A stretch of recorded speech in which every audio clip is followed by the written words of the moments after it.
एक तुलसीदास जी की कथा आती है।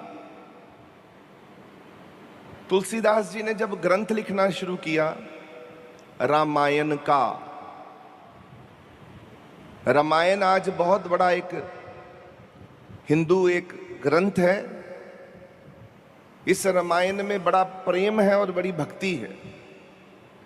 इस रामायण को 7 कांड में लिखा गया है, 7 भागों में अध्याय हैं, 7 कांड।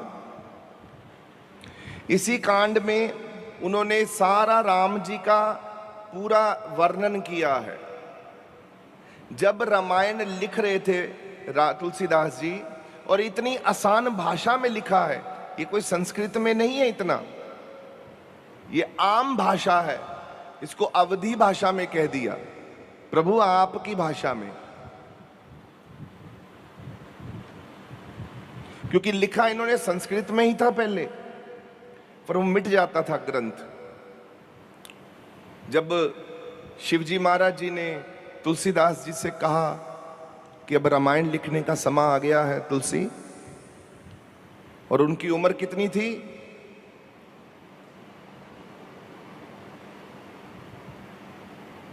75 साल से ऊपर, कुछ कहते हैं 70 साल थी, कुछ लोग कहते हैं 90 साल थी। तो 5 साल लगे ग्रंथ लिखने में, रामायण को पूरा होने में। तो 5 साल में ग्रंथ की चर्चा बहुत होनी शुरू हो चुकी थी रामायण की। जो वहां के विद्वान थे वाराणसी के, वो नहीं चाहते थे कि तुलसीदास जी ग्रंथ पूरा कर लें। उन्होंने तुलसीदास जी को रोकने के लिए कुछ चोर बुलाए,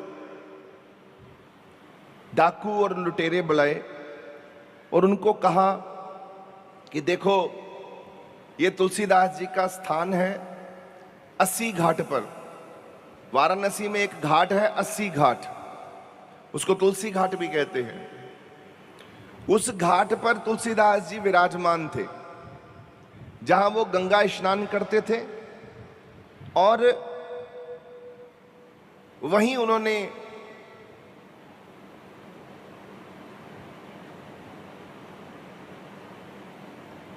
राम जी की अति कृपा से ग्रंथ हस्तलिपि, हस्तलिखी जो अपने हाथों से लिखते हैं, उस लिपि से अपने हाथों से रामायण लिख रहे थे।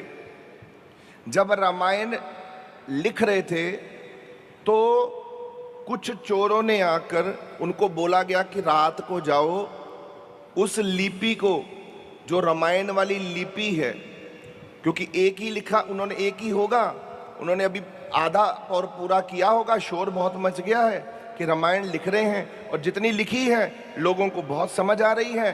तो हम लोग तो महापंडित, महाविद्वान, शास्त्रीय, वेदों के पाठ पठन करने वाले, इतने महापंडित, परम प्राप्ति करने वाले लोग, तो हमारी तो जय जयकार होनी बंद हो जाएगी। इस ईर्ष्या से उन्होंने ग्रंथ को खत्म करने के लिए चोर भेजे।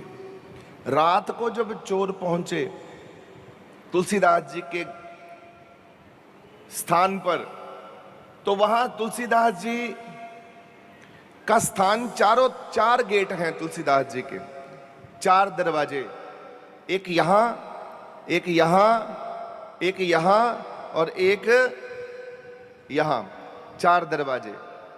तुलसीदास जी के जहां रहते हैं मंदिर में, उनके 4 दरवाजे हैं। पहले चोर मेन दरवाजे से अंदर गए।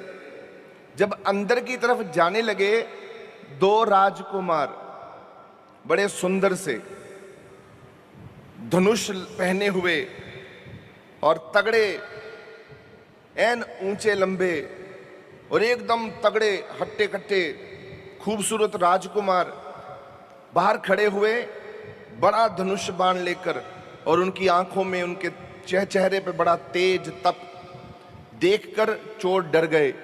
उन्होंने कहा क्यों आए हो? इशारा किया जाओ।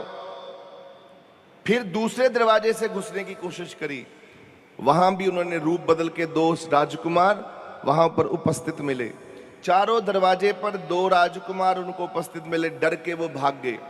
अगले दिन चोरों से रहा नहीं गया, वो पूछने के लिए आए तुलसीदास जी के पास कि तुलसीदास जी, हम आपके घर में कल आपकी रामायण की लिपि लूटने के लिए आए थे, पर आपने जो द्वारपाल, बड़े खूबसूरत दो नौजवान राजकुमारों जैसा उनका पहरावा और दो द्वारपाल खड़े करे हैं चारों दरवाजों पर, दो दो, ये कहां से आए हैं? ये तो राजाओं के पास भी इतने सुंदर और इतने बड़े बड़े राजकुमार नहीं हैं, इतनी बड़ी बड़ी शक्तियां नहीं हैं। हम तो रात को सो ही नहीं पाए, हमें तो उनका ही ध्यान आता रहा, ऐसे दर्शन हो गए कि हम तो सोते ही नहीं रहे। तो तुलसीदास जी हंस पड़े। तुलसीदास जी ने कहा, हे रघुनंदन, हे रघुवीर, अपने भक्तों की दर्द और पीड़ समझकर आप ही वहां विराजमान रहे हमारी रक्षा करने के लिए।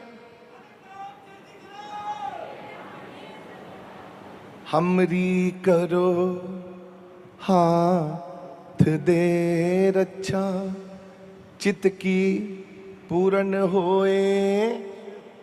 आहा, इस चौपाई साहब का एक एक शब्द समझिए। गुरु महाराज जी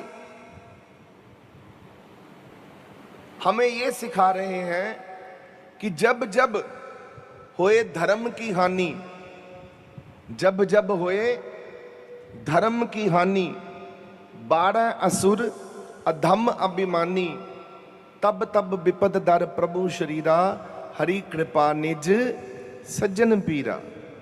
कि हे हरि, हे प्रभु, आप अपने भक्तों के लिए, अपने प्यारों के लिए कब नहीं आए? जब जब धर्म के लिए आपको पुकारा गया, जब जब अधर्म हुआ, जब जब भक्तों पे संकट आया, जब जब महापुरुषों पे संकट आया, तब तब आपने विपदा को दूर किया और अपने भक्तों को रक्षा करी, अपने भक्तों को सदा बचाया है।